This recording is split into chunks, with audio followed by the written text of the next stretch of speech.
చూసుకుంటే మన దెందులూరు నియోజకవర్గ ఎమ్మెల్యే చింతమనేని ప్రభాకర్ గారు. చింతమనేని ప్రభాకర్ గారు పరిపాలన ఎలా ఉంటుంది సార్ ఇటు? చాలా బాగుంటుందండి. అసలు ఆయన లేకపోతే నియోజకవర్గం అంతా కుంటుపడిపోయినట్టండి. 5 సంవత్సరాలు ఆయన లేకపోతే 20 సంవత్సరాలు వెనక్కి వెళ్ళిపోయిందండి. ఏ రోడ్డు పోసారండి ఆయన అధికారం లేకపోయినా జంగారెడ్డి రోడ్డు పోసారండి ఆయన. ఆయన పోతే వీళ్ళు కొడతాకి వెళ్ళారు, మిలిబాబు గారిని తోశారు. వాళ్ళు మరి అలాగే ఉన్నాయని మరి ఇప్పుడు ప్రభాకర్ గారు వచ్చి మా దెందులూరు రోడ్డు కానీ మా జంగారెడ్డి రోడ్డు కానీ మొత్తం ప్యాచ్ వర్క్లు చేపించేస్తున్నాడు. అది నిన్న మొన్న మొదలెట్టి తవ్వేస్తున్నారండి.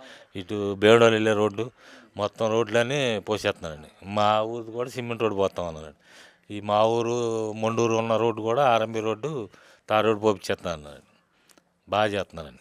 చూసుకుంటే చింతమనేని ప్రభాకర్ గారి దగ్గరికి ఎవరైనా కష్టం చెప్పుకుంటూ వెళ్ళారు అనుకోండి, అక్కడికక్కడ అధికారులు నియమించి స్పాట్లో ఆ సమస్య తీరుస్తారని చెప్పి తెలిసింది. ఇది ఎంతవరకు నిజం అంటారు? తీరుతున్నారండి. ఎమ్మటే ఫోన్ చేస్తారండి. ఏ అధికారి అయినా ఎమ్మటే ఫోన్ చేసి మా ఆవిడ వస్తున్నాడు అదే చూడు ప్రాబ్లం అని చెప్పి ఎమ్మటే నిమిషాల ప్రకారం అండి. ఒకవేళ చేయకపోతే ఆయనే మాడతారండి.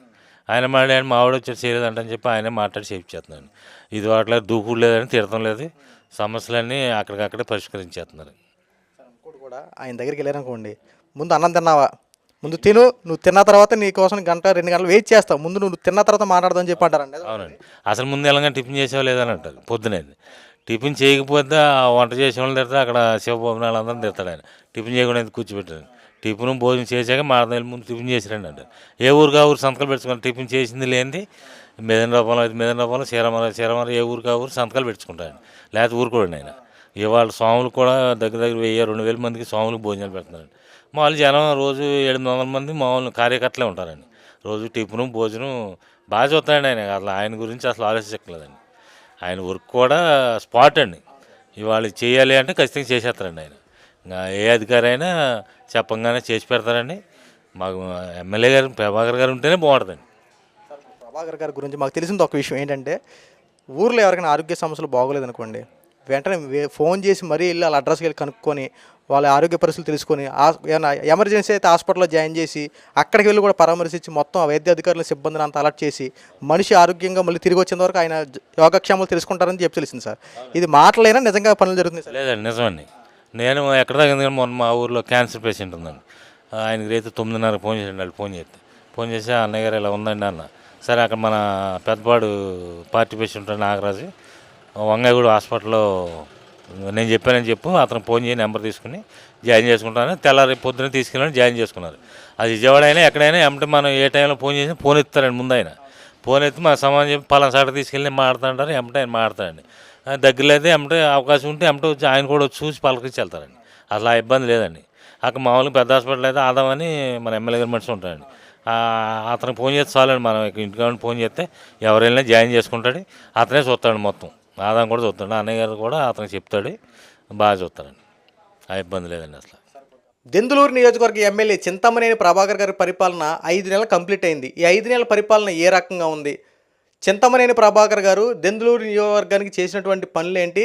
ఈ 5 నెలల్లో ప్రభాకర్ గారు ప్రజల పక్షాన వ్యవహరించిన తీరేంటో ప్రతి విషయం మనం పిన్ టు పిన్ తెలుసుకుందాం. ఇంక విషయంలోకి వెళ్తే, చింతమనేని ప్రభాకర్ గారు అధికారం ఉన్నా లేకపోయినా అనునిత్యం ప్రజల వెంట ఉంటూ ప్రజా సమస్యలు తెలుసుకుని ప్రజా సమస్యలు తీర్చే విధంగా అడుగులు ముందుకేస్తూనే ఉంటారు. ఎందుకంటే అధికారంలో ఉన్నప్పుడు ఒకలాగా, అధికారం లేనప్పుడు ఒకలాగా ఆయన ప్రవర్తించడం ఎట్టి పరిస్థితుల్లో చేత కాదు. అధికారంలో లేనప్పుడే ప్రజల్లో అనునిత్యం తిరుగుతూ ప్రజా సమస్యల పట్ల పోరాడుతూ ప్రజలకు చేరువైపోయారు ఆయన గత 5 సంవత్సరాల్లో. ఎందుకంటే వైఎస్ఆర్సీపీ పార్టీ ఎన్ని దౌర్జన్యాలు, ఎన్ని అరాచకాలు, ఎన్ని అక్రమ కేసులు పెట్టినా చింతమనేని ప్రభాకర్ గారి మీద అన్నిటిని లెక్క చేయకుండా ఎన్ని రకాలుగా చిత్రహింసలు చేసినా ప్రజల వెంట ప్రజా సమస్యల పట్ల అనునిత్యం పోరాడుతూ ప్రభుత్వాన్ని సవాల్ విసిరారు ప్రభాకర్ గారు. ఇప్పుడు అధికారంలోకి వచ్చారు. అధికారంలోకి వచ్చిన తర్వాత కక్ష సాధింపు రాజకీయాలు మాత్రం ఆయన దగ్గర ఇప్పటివరకు మేము చూడాల. ఇప్పటివరకు ఎటువంటి వాళ్ళు నన్ను తిట్టారు, వాళ్ళు నన్ను అదేదో చేశారు, నన్ను అరెస్ట్ చేశారని చెప్పి ఎవరి మీద కక్ష సాధింపు రాజకీయాలకి చింతమనేని ప్రభాకర్ గారు పోలేదు. ఆయన ప్రజల్లో గెలిచినటువంటి నాయకుడు కాబట్టి అధికారంలోకి వచ్చిన దగ్గర, ఎమ్మెల్యేగా గెలిచిన దగ్గర నుంచి ఇంకా ప్రజల వెంట ఇంకా ఎక్కువ తిరుగుతూ ఉన్నారు. నన్ను గెలిపించుకున్న ప్రజలకి నేను ఇంకా ఏదో చెయ్యాలి, నా నియోజకవర్గ ప్రజలకి నేను ఎప్పుడు అనునిత్యం అండగా ఉండాలి, వారి యొక్క యోగక్షేమాలు తెలుసుకోవాలి, వాళ్ళ యొక్క ప్రతి సమస్యను తీర్చాలి అంటూ ప్రతిరోజు, ఏ రోజున ఆయన ఇంటి దగ్గర ఉన్న పరిస్థితి ఎక్కడ దాఖలా కనిపించవు, ఏ రోజైనా ఖాళీగా ఉన్నట్టు అస్సలు కనపడదు. ఏ రోజు చూసుకున్నా ప్రతిరోజు ఏదో గ్రామంలో తిరగడం, ఆ సమస్యల పట్ల తెలుసుకోవడం, ఆ సమస్యలు తీర్చేయడానికి ముందుకు అడిగేయడం. ఇక్కడ మంత్రి పదవి ఇచ్చారా ఇవ్వలేదు ఆయన కొద్ది పక్కన పెట్టేసేయండి. ముందు ఎమ్మెల్యేగా గెలిపించుకున్న ప్రజలకి నేనేం చేయాలి, మంత్రి పదవి వచ్చు రాకపోవచ్చు అవన్నీ తర్వాత విషయం. ఖచ్చితంగా మంత్రి పదవి అనేది వస్తుంది. కానీ గెలిపించుకున్న ప్రజలకి మనం ఏం చేసాం అంటే ఎమ్మెల్యేగా ఉంటే ఒక లెక్క, మంత్రి పదవి ఇస్తే ఒక లెక్క. ఆయన దగ్గర అసలు కాన్సెప్ట్లే ఉండవు. చింతమనేని ప్రభాకర్ గారికి ఒక నైజం ఉంది. కష్టం అని చెప్పి ఆయన దగ్గరికి ఎవరైనా వస్తే ఆ కష్టం నిజంగా న్యాయం ఉంటే అక్కడికక్కడ అధికారులు నియమించి స్పాట్లో ఆ సమస్య తీరుస్తారు. అది ఎంత పెద్ద సవాల్తో కూడిందైనా సరే ఆ కష్టంలో న్యాయం కనపడితే అన్యాయంకి ఆయన ఎట్టి పరిస్థితుల్లో సహించడు. అన్యాయంగా కనపడితే ఆ సమస్యను తీర్చడు.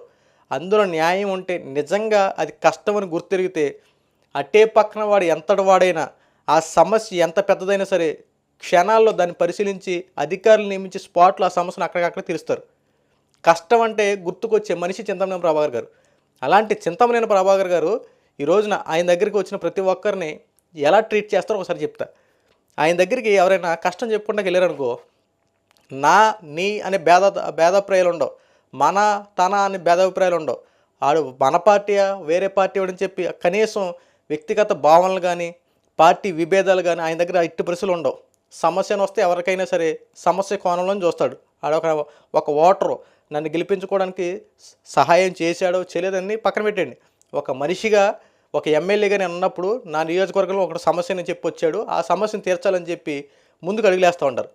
ఎవరైనా సమస్య చెప్పుకుంటే ఆయన దగ్గరకు వస్తే ముందు ఆయన ట్రీట్ చేసే విధానం, తిన్నావా, ముందు భోజనం చేసావా, లేకపోతే టిఫిన్ చేసావా, నీ కోసం నేను ఇక్కడే వెయిట్ చేస్తా, నువ్వు ముందు కడుపు నిండా తిను, భోజనం చేయి అని చెప్పి ముందు ఆయన కడుపు నిండా తిన్న తర్వాత ఆయన వచ్చేదాకా ఆ సమస్య తెలుసుకొని ఒకవేళ వాళ్ళు తినకుండా కనుక ఇక్కడికి వచ్చినట్టు అని చెప్పినట్టుంటే కనుక అక్కడ ఉన్నటువంటి స్టాఫ్ని ఖచ్చితంగా మందలిస్తారు. ఎట్టి పరిస్థితులు ఉపేక్షించరు. ఆయన ఏం చేస్తున్నారు మీరు, వచ్చిన వారికి కనీసం వాళ్ళ యొక్క అన్నం తిన్నారో టిఫిన్ చేసినా కనుక్కోరా అని చెప్పి వాళ్ళ దగ్గర ఉన్నటువంటి స్టాఫ్ని చింతమనేని ప్రభాకర్ ఖచ్చితంగా మందలిస్తారు. అంటే అంత స్ట్రిక్ట్గా వ్యవహరిస్తారు ప్రజల పక్షాన. ఎందుకంటే ఇక్కడ ఇంట్లో వాళ్ళకన్నా అతని దగ్గర ఉన్నటువంటి సిబ్బంది కన్నా ప్రజలే ముఖ్యం చింతమనేని ప్రభాకర్ గారు. ఎందుకంటే కష్టం అని చెప్పుకుని వచ్చాడు, ఎక్కడ నుండి దూర భారాల నుండి చాలా దూరం నుండి వస్తారు. ఎవరికి కనీసం ఆటో ఛార్జీలు ఉన్నాయా అని చెప్పి కనుక్కొని చేతిలో డబ్బులు పెట్టి ప్రతి విషయాన్ని వెంటనే సమస్య తెలుసుకొని తీరుస్తారు. కనీసం వాళ్ళకి జీవనోపాధి లేదనుకో, ఏం పని చేస్తున్నావు, ఏంటి ఏదైనా ఉందా, ఏం పని కావాలి ఏంటంటే కనీసం జీవనోపాధి లేకపోతే తన దగ్గర ప్రభాకర్ గారి దగ్గర ఉన్నటువంటి గేదెలు కానీ 2 గొర్రెలు కానీ తీసుకెళ్ళి మేపుకో, తీసుకొని ఏదో పని చేసుకో, దాంతో పట్టణంకి జీవనోపాధి నడుపుకో అని చెప్పి ఉన్నవాటిని చేయడం స్వయంగా మేము కళ్ళతో చూసాం. అంటే ఆయన యొక్క వ్యక్తిత్వం అలాంటిది. డబ్బు ఎందుకంటే ఉన్న రూపాయి ఏదైనా సరే ప్రజల కోసం ఖర్చు పెట్టాలి అంతే. దాచుకోవాలి, దోచుకోవాలి, అనుభవించాలని చెప్పి ఆయన దగ్గర కాన్సెప్టే ఉండదు. ఆయన దగ్గర కాన్సెప్ట్ అలాంటిది ఉంటే ఇన్ని రోజులు ఆయన దగ్గర ఇంటి దగ్గర భోజనం పెట్టరు, అలాంటివి పెట్టరు. అక్కడ ఏదైనా జరిగితే ఈరోజు కూడా ఏదో పెద్ద ఫంక్షన్లా జరుగుద్ది. ప్రతిరోజు ఎవరొక రోజు భోజనం చేయడం, ప్రతిరోజు ప్రతి ఒక్క అయ్యప్ప స్వామి వాళ్ళు కానీ రోడ్ల మీద భోజనాలు పెట్టడం, ఇవన్నీ చాలా ఏదో ఒక ఫంక్షన్లా చేసేది. ఎందుకంటే తన దగ్గర ఉన్నటువంటి రూపాయితో ప్రజలు కడుపు నింపాలి. నా దగ్గర ఒక రూపాయి ఉంది, అది ప్రజల కోసం ఖర్చు పెట్టాలి. ఆ ప్రజలు ఇచ్చిన రూపాయి ఆ ప్రజలకే ఖర్చు పెట్టాలి. ఏదో నాకు వంటానికి ఒక ఇల్లు ఉంది, నాకు చాలు, ఇలాంటి కాన్సెప్టే తప్ప అయింది ఆయన దగ్గర దోచుకోవాలి, దాచుకోవాలి, అనుభవించాలని చెప్పి కాన్సెప్ట్ అసలు ఆయన దగ్గర ఉండదు. అంటే ప్రభాకర్ గారి యొక్క మనస్తత్వం అలాంటిది.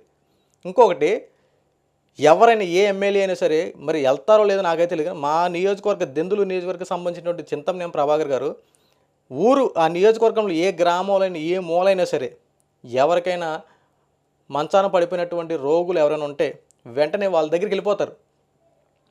అసలు వైద్య సిబ్బందిని ఫోన్లు చేసి కనుక్కుంటాం కదా, ఎవరైనా ఊర్లో బాగోలేదని చెప్పి ఆయన చెవుని కనుక పడితే ఉన్న పలంగా అక్కడికి వెళ్ళిపోతారు. వాళ్ళ ఇంటికి వెళ్ళిపోయి ఏంటి సమస్య అని చెప్పి ఆ సమస్య తెలుసుకొని అక్కడికక్కడే వైద్య సిబ్బందిని ఏర్పాటు చేసి మేజర్ అయితే వెంటనే హాస్పిటల్ పంపించడం, లేదంటే అక్కడక్కడ తీరిపోతే అక్కడ చేసి చేతిలో ఎంతమంది పెట్టి ఆ కుటుంబాన్ని ఆదుకోవడం చింతమనేని ప్రభాకర్ గొప్ప మనసు. అది నిజంగా 10 కాలాల పాటు చల్లగా బ్రతకాలి ప్రభాకర్. ఎందుకంటే ఒక మనిషి ఆరోగ్య క్షేమాలు పట్టించుకోవడానికి ఈ రోజున సొంత కొడుకులే దూరం అవుతున్న టైంలో ఒక ఎమ్మెల్యేగా చింతమనేని ప్రభాకర్ ప్రజలకు చేరువై ఇంతలా కాపాడుతున్నారంటే నిజంగా హ్యాట్స్ ఆఫ్ చెప్పాలి ఆయనకి. ఈ రోజున ఏం పట్టుకుపోతాం మనం, ఏం తీసుకుపోతాం? సత్తే నా 5-6 అడుగులు గొయ్యి తప్ప ప్రజలకి రేపు పొద్దున మనం చేసే మంచి పనులు కనపడాలి. చింతమనేని ప్రభాకర్ గారి గురించి బురద జల్లే రాజకీయాలు చేసే ప్రతి ఏదోగా చెప్పేది ఒకటే, చింతమనేని ప్రభాకర్ యొక్క పరిపాలన చూసి ఒకసారి ఆలోచించండి.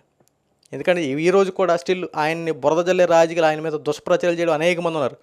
ఆయన కార్యకర్తలుగా మేము చెప్పేది ఒకటే, ఆయన పని ఆయన చేసుకుంటూ వెళ్ళిపోతున్నాడు. ప్రజలకు మంచి చేయాలి, ప్రజల కోసమైన ఉద్దేశం వెళ్ళిపోతుంది. దయచేసి కుదురుగా ఉన్న వాళ్ళని కెలికించుకుని రాయించుకుని కొట్టించుకోమాకండి. ఎందుకంటే ఆయన పని ఆయన చేసి వెళ్ళిపోతున్నాడు, ప్రజల పక్షాన్ని వ్యవహరించుకుంటూ వెళ్ళిపోతున్నాడు. దయచేసి మీ ప్రాణాల మీద మీరు తెచ్చుకోదు. ఎందుకంటే ఆయన ప్రజల పక్షాన వ్యవహరించే మనిషి.